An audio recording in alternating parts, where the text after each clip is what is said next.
Today I'm installing this brand new FuseBox EV external consumer unit, and I have absolutely no choice but to install a consumer unit on the outside of the house today. Let me explain why. Here is the meter cupboard. The way this house is laid out is behind this wall is the kitchen. In the middle of the kitchen is the consumer unit in a cupboard. The floors are concrete and tiled. Upstairs, above it, there's a bathroom, tiled floor. Can't bring that up. And we have an SWA feeding the house consumer unit from here. Without literally ripping the house apart, which is out of the question for this client, I have no alternative but to install a consumer unit here. This is, however, the easiest way to do it, but for me personally, it's the absolute last resort. And it just so happens to match the colour of the front door. Now I know certain people really do not like external consumer units being installed, and they have some valid points for that.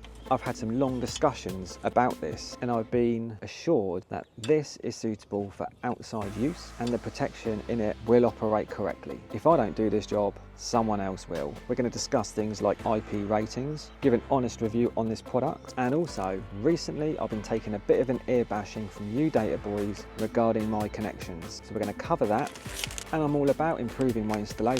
So I have brought with me jelly crimps, no more Wagos, some RJ45 connectors and inline couplers. So hopefully you'll approve of this. If not, throw me some tips. So this consumer unit is a very similar size to the other FuseBox EV consumer unit that they make. We have a spare way 32 amp double pole type A RCD, MCB for the surge and the main switch. We also have these nice little covers on the screw holes there, and I'm hoping that the weather holds off today. So my intentions with this consumer unit, we have absolutely loads of room to work in. To install some 32mm Copex, which is going to be glanded in the bottom of the consumer unit and also into the meter box. Install 25 meter tails, see if we can get them in there comfortably. And then the EV Ultra cable will also come out at the bottom. I am going to have to drill some holes in this to fix it to the wall, but I will be siliconing them all up, and I'll be siliconing all the way around this unit to try and maintain some sort of decent IP rating.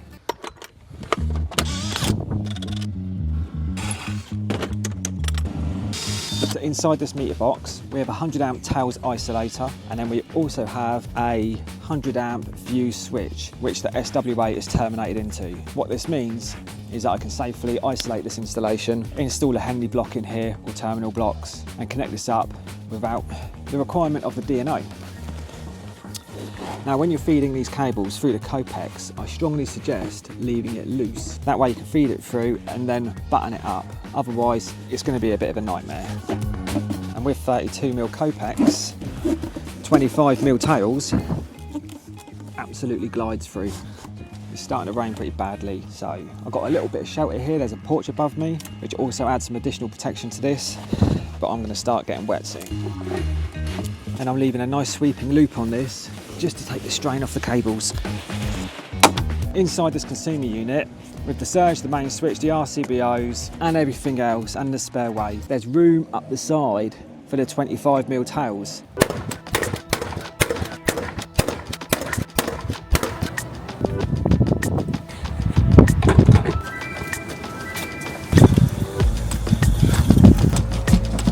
Before I get too carried away with preparing my EV Ultra cable, I'm just going to seal up all the screw holes before I run out of room,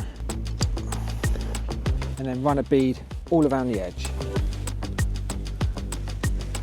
Now I purposely haven't gone too close to the meter box so I can get a bead down this side too. And then just tidy it up a little bit, make sure it's completely sealed using the approved finger method. That's not an approved method, by the way. And sorry about all this, I'm literally working in a bush. If you're a professional mastic person, sorry about this.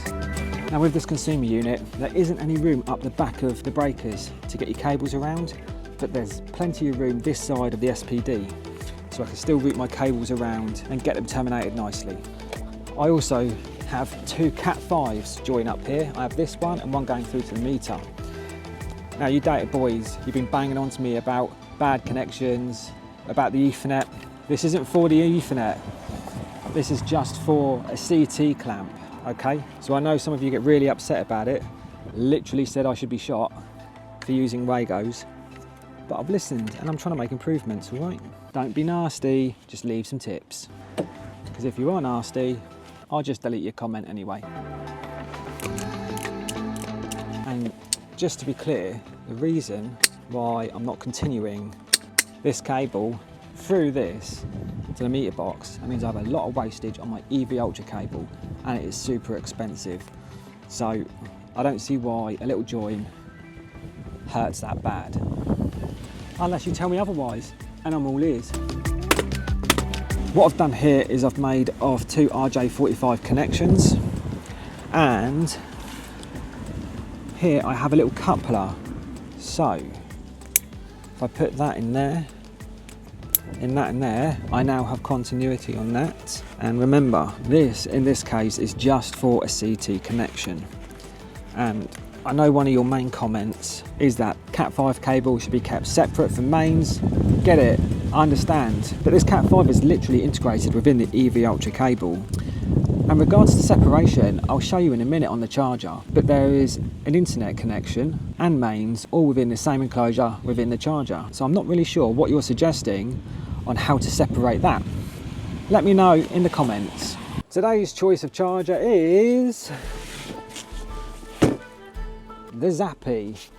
Now, I want to give you a quick run through today of how to install one of these, do the connections, connect the CTs up, and hopefully you'll pick up a couple of tips.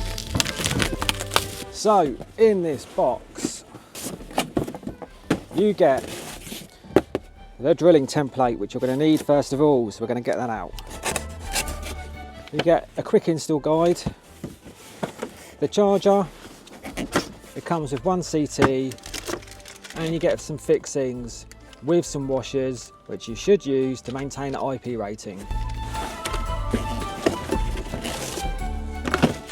I'm going to do a little bit of prep work on this charger first of all, which includes taking the cover off. It's got a ribbon, just unclip it. You can unclip it either side, no problem. Open up the little fixtures pack, and what you'll have is 4 of these little screws here. That's to mount this on the back of the charger. I'm going bottom entry on the charger. So in this case, the EV Ultra, you need a 25mm stuffing gland. So I'm going to pop that in now. Use a deburring tool just to clean up the hole. Take your 25mm stuffing gland, which I've put in a safe place, which is so safe I can't find it. So I'll just get another one. Pop it in, and that's ready to be mounted. Now, data boys.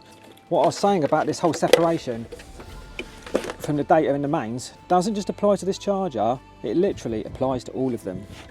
Where here are my mains connections and here are my CT connections, and the cable comes up here.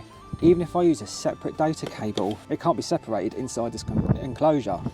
So that's why we do what we do. It's super windy today, so you might wobble around a little bit. So these are the screws and washers that come with the charger. Just use them and then fix your charger to the wall. Draw a line where your cable's going to come up to the gland. Put in your D-line clips if you're using them. Run out of nails. These are the 22mm nails if you're wondering what I'm using. And I'm fixing into mortar, which gives me more than an adequate fixing. And that's that done with. And I can measure up my cable and give it a chop. Strip it back with this EV Ultra cable stripper.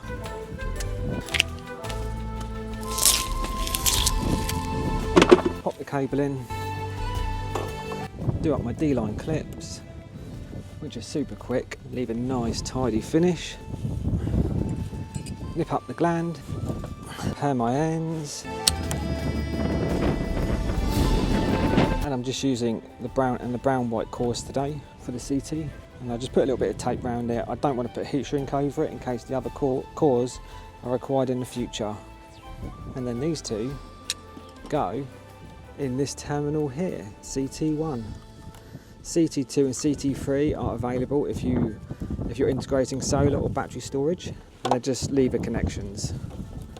And that's that done. Time for testing, not a testing video. Had a downpour, so I've rushed ahead, put the cover on. Don't forget to torque this up. What you'll find when you turn it on for the first time is a startup wizard. You just need to answer a few questions, and then you have the option to set up the Wi-Fi now or later. I'm going to do it later, get all my testing done first. But what I want to see is if them RJ45 connections and coupler worked. Boom, it's worked. Look. So there we can see the grid CT working. 0.3 kilowatts has been used in the house at the minute. Whether or not that's a good way of doing it, you data boys will have to let me know. If nothing else, it looks good.